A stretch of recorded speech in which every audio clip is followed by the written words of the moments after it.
সবাই হাতে তালি দিয়ে কীর্তন করুন। গোপী জনবল্লভা গিরিবরধারী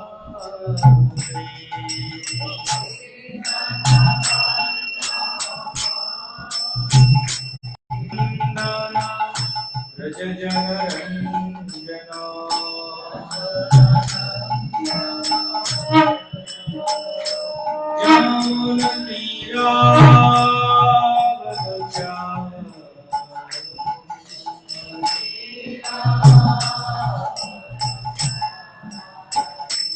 जय राम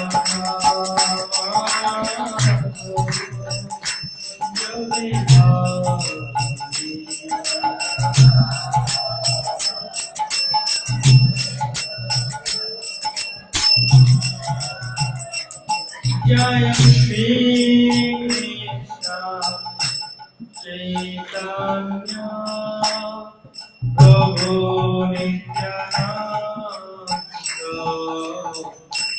श्री अद्वैत गदाधर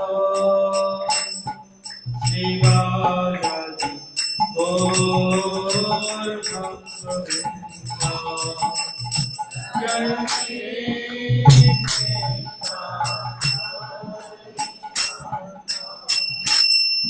प्रभु नित्यानंद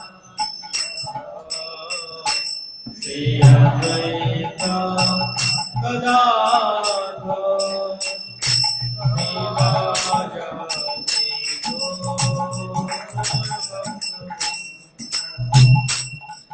हरे कृष्ण कृष्ण कृष्ण हरे हरे हरे राम हरे राम राम राम हरे हरे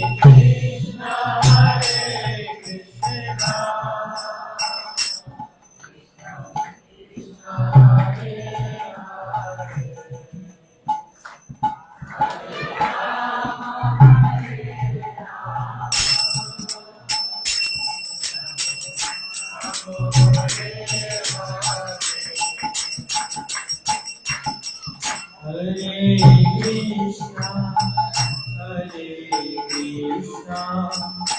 कृष्ण कृष्ण हरे हरे हरे राम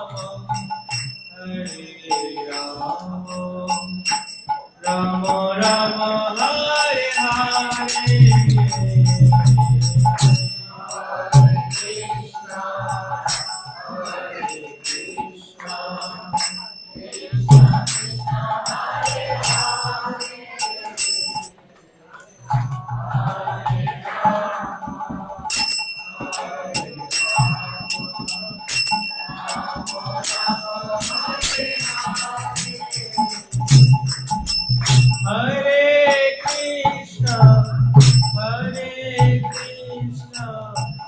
कृष्ण कृष्ण हरे हरे हरे राम राम राम हरे हरे हरे कृष्ण हरे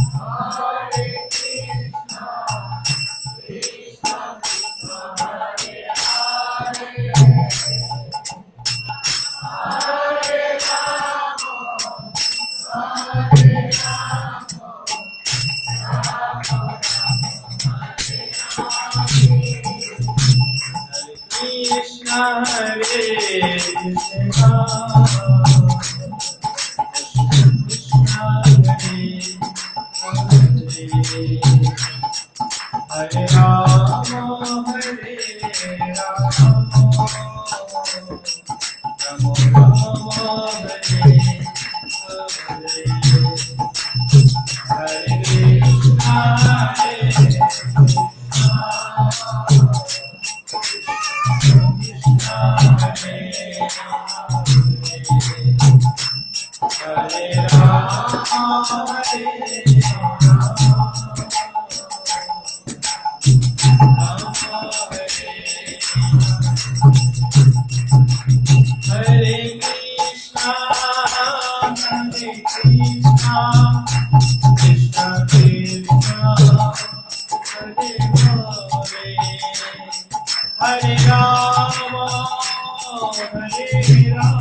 श्री श्री राधा माधव की जय, हरिनाम संकीर्तन की जय, नामाचर्यशील हरिदास ठाकुर की जय, क्षमाविद भक्तवृंद की जय, श्रीमन नित्यानंद प्रभु की जय।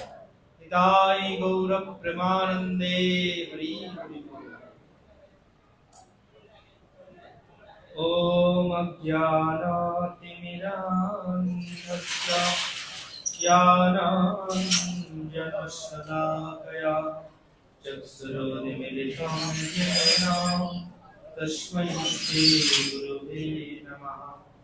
श्रीचैतन्यमनोभीष्टं स्थापितं येन भूतले स्वयं रूप कदा मह्यं ददाति स्वपदान्तिकं।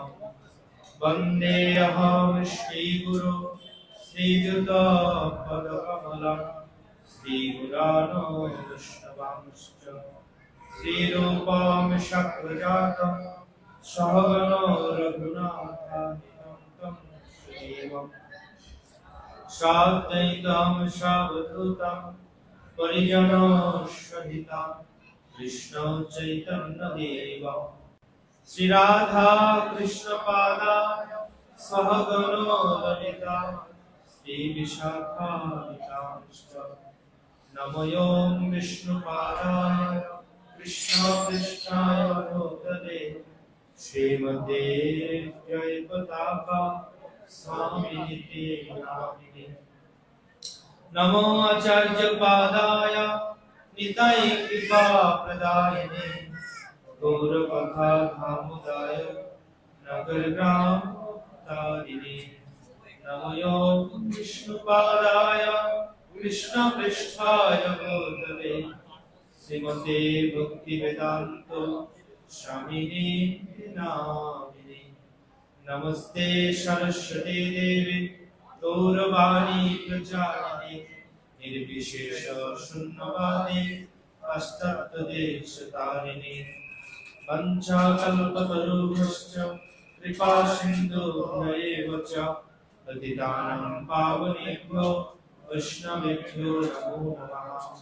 नमो महावदन्नाय कृष्णप्रेमोपदायते कृष्णाय कृष्णचैतन्यनाम्ने गौरत्रिषे नमो नमः। हे कृष्ण करुणा सिन्धु দীনবন্ধু জগৎপতে গোপীশ গোপিকাকান্ত রাধাকান্ত নমস্তুতে। তপ্ত কাঞ্চন গৌরাঙ্গী রাধে বৃন্দাবনেশ্বরী বৃষভানুসুতে দেবী প্রণমামি হরিপ্রিয়ে। নীলাচল নিবাসায় নিত্যায় পরমাত্মনে বলভদ্র সুভদ্রাভ্যাম জগন্নাথায় তে নমঃ। জয় শ্রী কৃষ্ণ চৈতন্য প্রভু নিত্যানন্দ শ্রী অদ্বৈত গদাধর শিবাসাদি গৌর ভক্তবৃন্দ। হরে কৃষ্ণ কৃষ্ণ কৃষ্ণ হরে হরে, হরে রাম রাম রাম হরে হরে। मूकं करोति वाचालं पङ्गुं लङ्घयते गिरिं यत्कृपातमहं वन्दे परमानन्दमाधवं। श्रीगुरुदिनतारिणं श्रीकृष्णचैतन्यमीश्वरं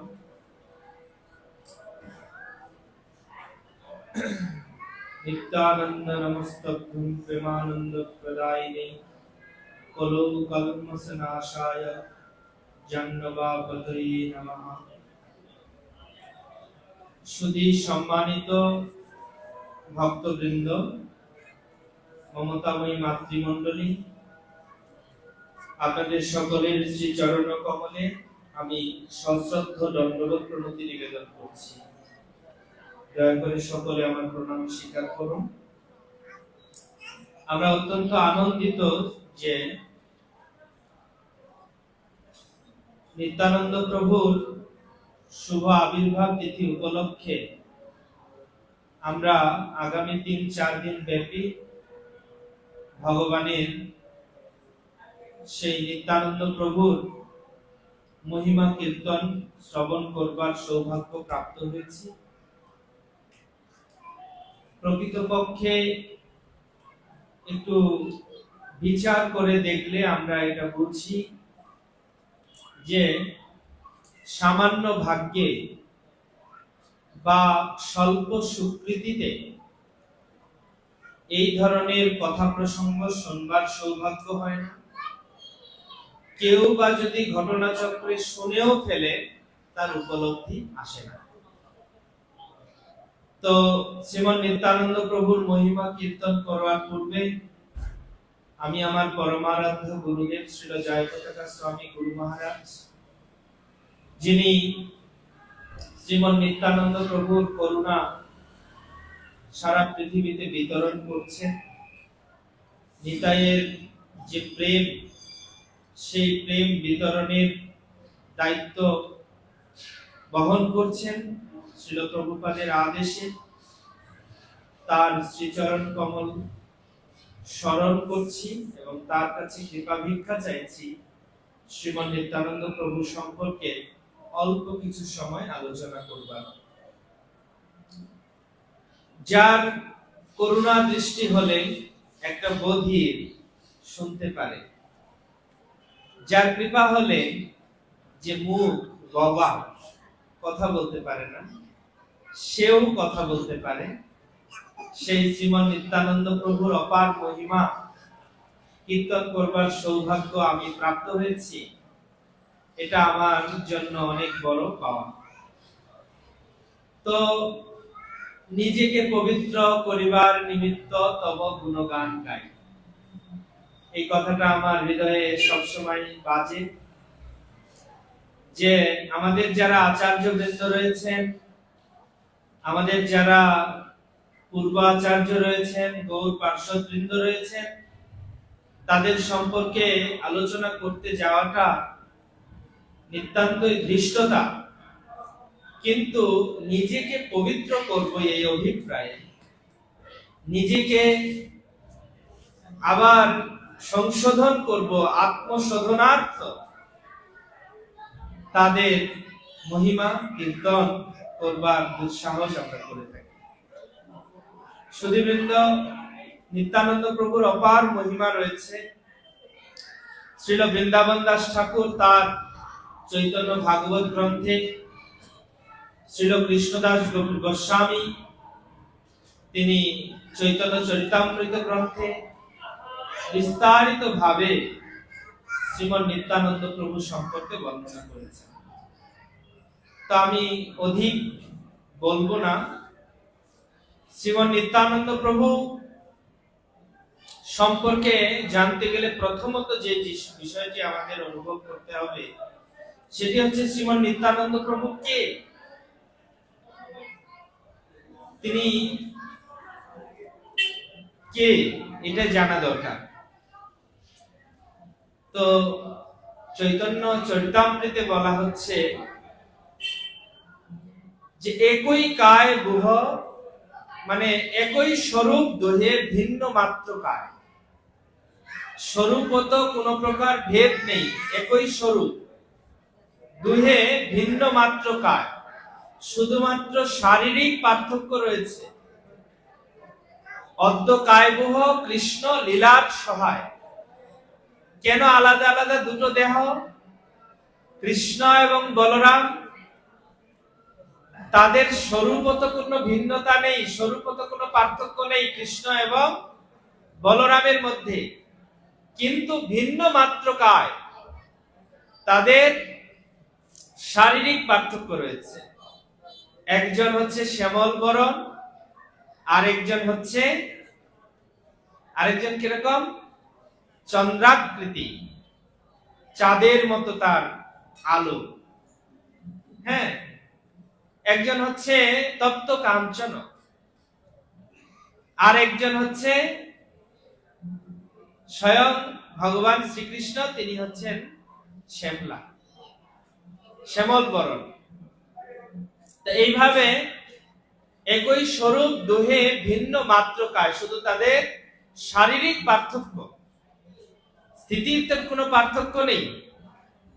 অদ্য কায়বুহ কৃষ্ণ লীলার সহায়। কেন এই দেহ ধারণ করেছেন তিনি? কৃষ্ণ লীলায় সহায়তা করবার জন্য। তো সংক্ষিপ্ত ভাবে যদি আমরা এই বিষয়টা বিচার করি, ভগবান শ্রীকৃষ্ণ থেকে প্রথম প্রকাশিত হয়েছেন বলরাম। এই জন্যই বলরাম হচ্ছে তার দ্বিতীয় দেহ। বলরাম থেকে প্রকাশিত হয়েছে চতুর্ভুহ। চতুর্ভুহ মানে চারজন, যাদেরকে বলা হয় শঙ্কর্ষণ, প্রদ্যুম্ন, অনিরুদ্ধ এবং বাসুদেব। এদেরকে একত্রে বলা হয় চতুর্ভুহ। এই চতুর্ভুহের যে শঙ্কর্ষণ, তার থেকে উৎপত্তি হয়েছে নারায়ণ। নারায়ণ মানে যিনি তার শরীর থেকে জল সৃষ্টি করে তাতে আবার তিনি শয়ন করেছেন, তিনি হচ্ছেন নারায়ণ। তার লোমকূপ থেকে অসংখ্য কোটি ব্রহ্মাণ্ড বের হচ্ছে। আবার সেই ভগবান চিন্তা করলেন এই ব্রহ্মাণ্ডগুলোকে পূর্ণ করা দরকার, তখন তিনি নিজেকে বহু রূপে প্রকাশিত করে তিনি প্রত্যেকটি ব্রহ্মাণ্ডের ভিতরে প্রবেশ করলেন। এই জন্য তাকে বলা হয় গর্ভদাক্ষায়ী বিষ্ণু। গর্ভদাক্ষায়ী বিষ্ণু যখন গর্ভদক সমুদ্রে শায়িত ছিলেন, তার নাভি কমল থেকে ব্রহ্মার জন্ম হল। ব্রহ্মাকে ভগবান সৃজনী শক্তি প্রদান করলেন এবং ব্রহ্মার সেই সৃজনী শক্তি দ্বারা ভগবান নিজে সেই সৃজনী শক্তিকে পালন করবার দায়িত্ব নিবার জন্য তিনি নিজেকে আবার বহুরূপে প্রকাশিত করলেন, যাকে বলা হয় ক্ষীরোদাক্ষায়ী বিষ্ণু, যিনি আমাদের সকলের হৃদয়ে বিরাজমান। কিন্তু এই যে তিন বিষ্ণু, তিন পুরুষাবতার, গর্ভদাক্ষায়ী, ক্ষীরোদাক্ষায়ী এবং কার্ণদাক্ষায়ী, তার আশ্রয়কে শঙ্কর্ষণ, শঙ্কর্ষণের আশ্রয়কে ভগবান বলরাম, বলরামের আশ্রয়কে স্বয়ং কৃষ্ণ। সেই বলরাম এই কলিযুগে শ্রীমন নিত্যানন্দ রূপে অবতীর্ণ হলেন। তার সেই গ্রাম, এটা হচ্ছে রার দেশ। রার দেশ কেন বলা হতো? সেই অঞ্চলটা মানে বৃষ্টি হতো না, বৃষ্টি হতো না, একদম ফেটে চৌচির হয়ে থাকতো। রার দেশের মানুষ তৃষ্ণায় কাতর থাকতো সবসময় ওই অঞ্চল। তো সেই রার দেশে একচক্রা গ্রাম, গ্রামের নাম মনে থাকবে? একচক্রা গ্রামটা কেন হয়েছিল? ওই যে একটা চক্র ধারণ করেছিলেন কে? স্বয়ং ভগবান। কাকে? ভীষ্মদেবকে যখন কোনোভাবে পরাস্ত করতে পারছে না, ভীষ্মদেব সেদিন উঠে পড়ে লেগেছেন অর্জুনকে, মানে কৃষ্ণকে অস্ত্র ধারণ করাবেনি, প্রতিজ্ঞা ভঙ্গ করাবেনি। তো ভীষ্মদেব ভাবলেন এটা কি করে করা যায়, এটা করতে গেলে অর্জুনের উপর প্রহার করতে হবে। আর কৃষ্ণ কথা দিয়েছেন মাতা কুন্তিকে যে তোমার 5 পুত্র আমি ফেরত দেব। তাই কৃষ্ণ অস্ত্র ধারণ না করে একটা পর্যায়ে আর পারবে না। তা আমি চাই কৃষ্ণ আমার উপর একটু রাগ করুক, কারণ আমি তো মনটাই এক দলে আর কাজ করছি আরেক দলের হয়ে। তা আমার তো একটা শাস্তি হওয়া উচিত না? সেই জন্য কৃষ্ণ আমাকে প্রচুর রাগ করুক, উনি আমাকে বোকা দেখ, এটা দরকার আমার। তাহলে ওনার বোকা খেতে গেলে কি করতে হবে? হ্যাঁ, খুব এমন যুদ্ধ করতে হবে অর্জুনের সাথে যাতে করে রাগ করে অস্ত্র ধারণ করে আমাকে মারতে আসে। এটা প্ল্যান ছিল এই পিতামহ ভীষ্মের। তো উনাকে যখন উনি অর্জুনকে খুব কঠিন ভাবে বাণ নিক্ষেপ করছে, তখন ভগবান শ্রীকৃষ্ণ এক পর্যায়ে দেখছেন পিতামহ ভীষ্ম তো খুব রেগে গেছে, একে এবার শান্ত করতে হবে।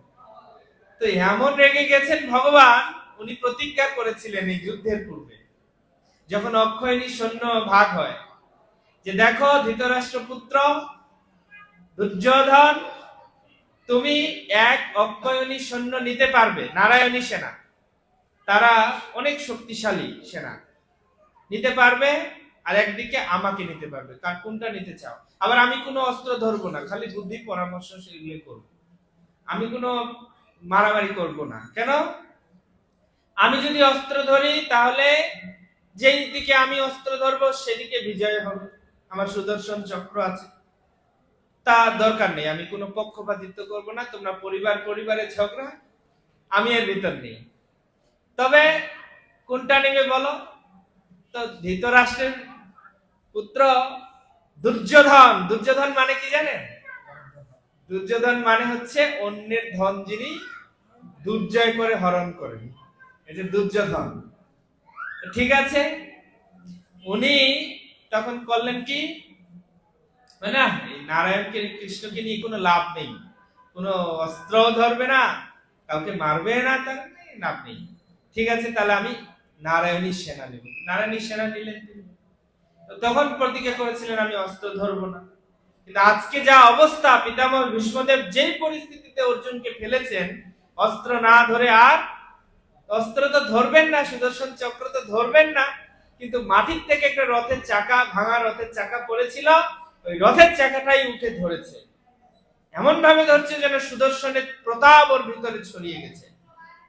আর যেই রথের চাকা ভগবান তুলে ধরেছেন, অমনি পিতামহ ভীষ্মদেব সমস্ত অস্ত্রবান ত্যাগ করে হাঁটু গেড়ে ভগবানকে বলছেন, এইটাই তো দৃশ্য আমি দেখতে চেয়েছিলাম, এই দৃশ্যটাই আমি দেখতে চেয়েছিলাম, এই জন্যই। হ্যাঁ, এইবার প্রমাণ হলো তুমি হচ্ছে ভক্ত বৎসল। কেন? অর্জুনকে বলছে কন্তেহ প্রতিজানহি নমে ভক্ত প্রণশ্যতি, হে অর্জুন তুমি ঘোষণা করো আমার ভক্তের বিনাশ নেই। তো কথাটা হচ্ছে অর্জুনের ঘোষণা করার কি দরকার? উনি ঘোষণা করতে পারেন না? কত কথা উনি ঘোষণা করছেন, এইটা অর্জুনকে দিয়ে ঘোষণা করার কি দরকার? দরকারটা হচ্ছে উনি যদি বলেন আমি আমার ভক্তকে সুরক্ষা করব, তো এটা ব্যর্থ হতে পারে, হতে পারে না? কারণ উনি তো ওনার কথা রাখলেন না, উনি বলেছিলেন অস্ত্র ধরবেন না, কিন্তু ভক্ত সুরক্ষায় তিনি অস্ত্র ধরে বসলেন। সেজন্য বলছেন অর্জুন তুমি ঘোষণা করো যে আমার ভক্তের বিনাশ নাই। কারণ যদি ভক্ত এটা ঘোষণা করে তাহলে এটার কোনোদিন, সেটাই সত্য যিনি ভক্ত তার কখনো বিনাশ হয় না। তো এইভাবে সেই চক্রটি এসে পড়েছিল যেই গ্রামে, সেই গ্রামের নাম হয়েছে কি? ভগবান শ্রীকৃষ্ণ দেখলেন যে না, অস্ত্র সব ত্যাগ করেছে, ত্যাগ করে কৃতাঞ্জলি পুটে প্রার্থনা করছে, এইবার বুঝলাম তুমি কত ভক্ত বৎসল, তোমার বদনাম হবে যে তুমি প্রতিজ্ঞা রাখনি, কথা রাখলাম। তো সেই নিত্যানন্দ প্রভুর আগামী 10 তারিখ নিত্যানন্দ ত্রয়োদশী, তার আবির্ভাব তিথি। আপনারা সকলে আসবেন, তার গুণমহিমা শ্রবণ করবেন, অভিষেক দর্শন করবেন, হরিনাম সংকীর্তন করবেন এবং প্রসাদ আস্বাদন করবেন। তো শ্রীমন নিত্যানন্দ প্রভুর একটা গুরুত্বপূর্ণ দিক আমরা একটু আলোচনা করি। একটা হচ্ছে যে শ্রীমন নিত্যানন্দ প্রভু যে ছোটবেলায়, তার নামটা কি? তার নামটা হচ্ছে নিত্যানন্দ। নিত্যানন্দ মানে বুঝেন তো? যিনি নিত্য আনন্দে থাকেন। কিভাবে আনন্দে থাকেন তিনি? আপনারা আনন্দে আছেন? মনে তো হয় না আনন্দে আছেন আপনারা। আনন্দে নেই। জগৎ কি আনন্দে থাকবার জায়গা? কৃত্রিম ভাবে চেষ্টা করি একটু ডিজে গান বাজিয়ে, কোথাও ঘুরতে গিয়ে কৃত্রিম ভাবে আনন্দ সৃষ্টি করবার একটা চেষ্টা করি, কিন্তু যতটুকু আনন্দ সৃষ্টির চেষ্টা করি তার পিছনে অনেক পরিশ্রম করতে হয়। একটা সময় মনে হয় যে যত আয়োজন করলাম সেই পরিমাণে আনন্দটা পেলাম না। তো নিত্যানন্দ প্রভু তিনি এই জগতে অবতীর্ণ হয়ে আচরণ করে শিখালেন। আসলে এই কলিযুগে ভগবান এসেছেন আচরণ করে শিখাতেই কিন্তু এসেছেন। তো নিত্যানন্দ প্রভু কি আচরণ করে শিখালেন? নিত্যানন্দ প্রভু আচরণ করে শিখালেন কিভাবে নিত্য আনন্দে থাকতে হয়, কিভাবে দুঃখ থেকে মুক্ত হতে হয়। দুঃখালয়ম অশাশ্বতম, এইটা হচ্ছে দুঃখালয়, এখানে কেবল দুঃখ প্রাপ্তি হয়। আর দুঃখের কারণ কি? সবাই আমরা দুঃখ পাচ্ছি, কিন্তু এই দুঃখের কারণটা কি জানেন? দুঃখের কারণ কি? কে বলবেন একজন? দুঃখের কারণ কি? কৃষ্ণকে ভুলে থাকা। কৃষ্ণ ভুলি সেই জীব অনাদি বহির্মুখ, অতএব মায়া তার দেয় সংসার আদি দুঃখ। কৃষ্ণ ভুলি যেই জীব ভগবাঞ্ছা করে, নিকটস্থ মায়া তারে যা পটিয়া ধরে।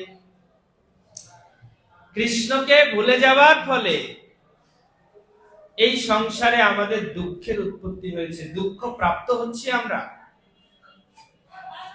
যার সাথে আমাদের থাকলে আনন্দ থাকবার কথা তার সাথেই সম্পর্ক বিচ্ছিন্ন হয়ে পড়েছি। ভগবান হচ্ছে আনন্দময় অভ্যাসাৎ, তিনি হচ্ছেন আনন্দময়। যখন তার সাথে আমার সম্পর্ক থাকে তখন আমি আনন্দময় থাকি, আর যখনই তার সাথে আমার সম্পর্ক ছিন্ন হয়ে যায় তখনই আমি দুঃখে আবার জর্জরিত হয়ে পড়ি। যেমন একটা ছোট্ট লোহা আপনি যদি আগুনের সংস্পর্শে রাখেন, ধীরে ধীরে ওটাই আগুনে লাল হয়ে যাবে, তাই না? আবার এটাকে আগুন থেকে সরিয়ে নেন, তাহলে কি হবে? আবার ওই লোহাতে পরিণত হয়ে যাবে।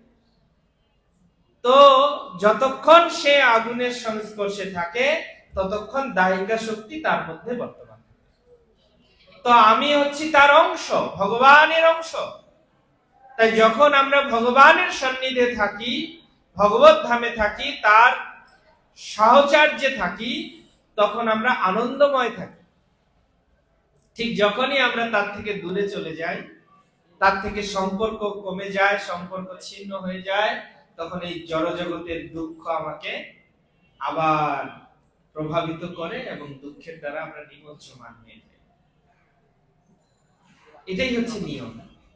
তাই নিত্য আনন্দের পথ দেখানোর জন্য নিত্যানন্দের আবির্ভাব।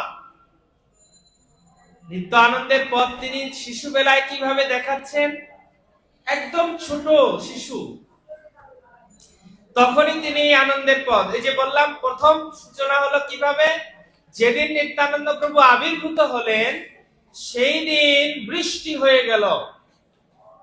এমন বৃষ্টি হলো যে রার দেশ সবুজ শ্যামল হয়ে উঠেছে। কেউ ভাবছে যে কি ব্যাপার, এই রার দেশ ফেটে মাটি ফেটে চৌচির হয়ে থাকে, আর এই রার দেশ এখন সবুজ শ্যামল হয়ে গেছে, ব্যাপারটা কি? তো যারা পণ্ডিত ব্যক্তি তারা ওই সময় চিন্তা করছেন নিশ্চয়ই কোনো মহৎ ব্যক্তির আবির্ভাব হয়েছে এই জগতে। যারা কিছুটা পড়াশোনা করে জ্যোতিষ নিয়ে তারা এগুলো বুঝে।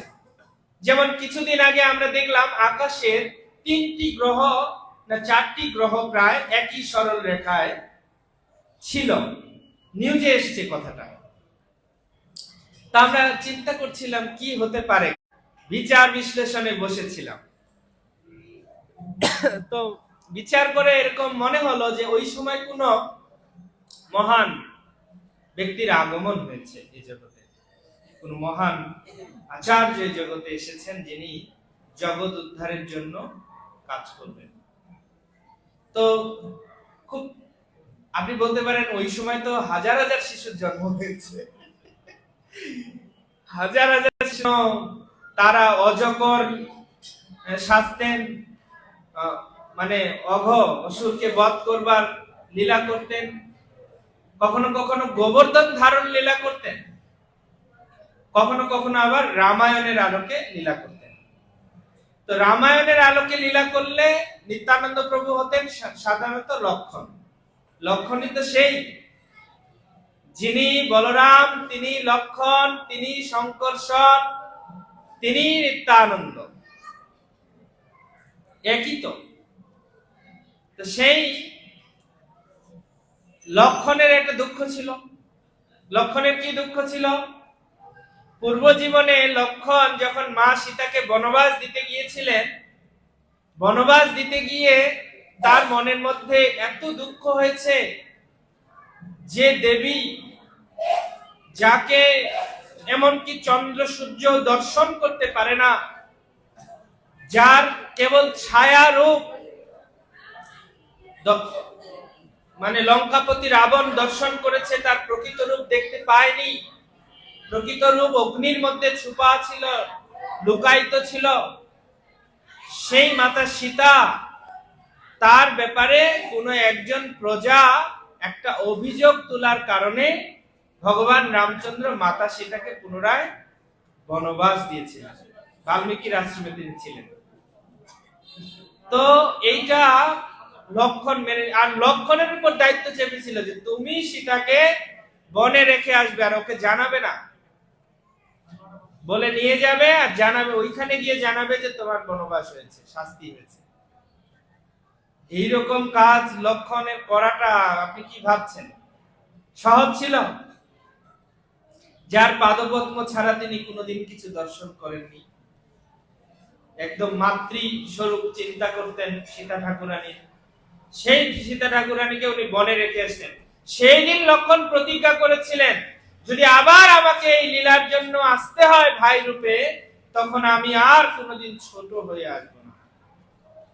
ছোট হলে বড়র আদেশ শুনতে হয়, লঙ্ঘন করলে পিতৃ আজ্ঞা এবং জ্যেষ্ঠ ভ্রাতার আজ্ঞা লঙ্ঘন মানে এটা অপরাধ। শাস্ত্র অনুযায়ী এটা শিষ্টাচার নয়। শিষ্টাচার বলে পিতার আদেশ এবং জ্যেষ্ঠ ভ্রাতার আদেশ আপনাকে পিতার মতোই মানতে হবে। পিতার অবর্তমানে বড় ভাইকে পিতার মতো আদেশ মানতে হয়, নিয়ম। ভগবানের আদেশ মানলে তো সবার আদেশই মানা হয়ে যায়। সেদিকটায় যাচ্ছি না। লক্ষণ মনে দুঃখ পেয়ে তিনি প্রতিজ্ঞা করেছিলেন যে আর আমি ছোট হয়ে আসবো না, এবার বড় হয়ে আসবো, যাতে মাঝে মাঝে ওকে বলা যায় এটা বড় করতে হবে। হ্যাঁ, ছোট হয়ে আসলে তো আমাকে যা বলবে তাই। বললাম যে বনবাসে যাওয়ার দরকার নেই, মন্থরাকে শাস্তি দিলে ঠিক হয়ে যাবে। কুবুদ্ধি, আমার কথা শুনলো না, বললো না পিতৃ আদেশ পালন করতে হবে, মাতার প্রতি শ্রদ্ধা করতে হবে, কোনো কিছু করা যাবে না। বনে যাবে, না, আমিও বনে আসলাম, আমার সদ্য বিবাহিত স্ত্রী রেখে আমাকেও বনে আসতে হলো, কিন্তু ওনার কোনো দুঃখ ছিল না, ওনার রামচন্দ্রই ছিল প্রাণ। তো ভরত ফিরে আসলেন, ভরত ফিরে এসে তার সে করুণ অবস্থা, বুঝতে পারছে না কি হয়েছে বাড়িতে, কেন সবাই আমাকে দেখে মুখ ফিরিয়ে নিচ্ছে। আরে যেখানে আমাকে দেখে সবাই কাছে আসতো, আলিঙ্গন করতে চাইতো, আমার জয় জয়কার করতো লোকেরা, আর আজকে আমি সেই কৈকেয়ীর দেশ থেকে এতদিন পরে অযোধ্যায় ফিরছি, কেউ আমার দিকে তাকায় না, সবাই আমাকে দেখে মুখ ফিরিয়ে নিয়েছে, কি অঘটন হলো, আমি কি কোনো পাপ করলাম? ভরতের কিন্তু হৃদয় কাঁপছে, ফিরে এসে জিজ্ঞেস করছে কেউ নেই বাড়িতে, কি নিদারুণ অবস্থা।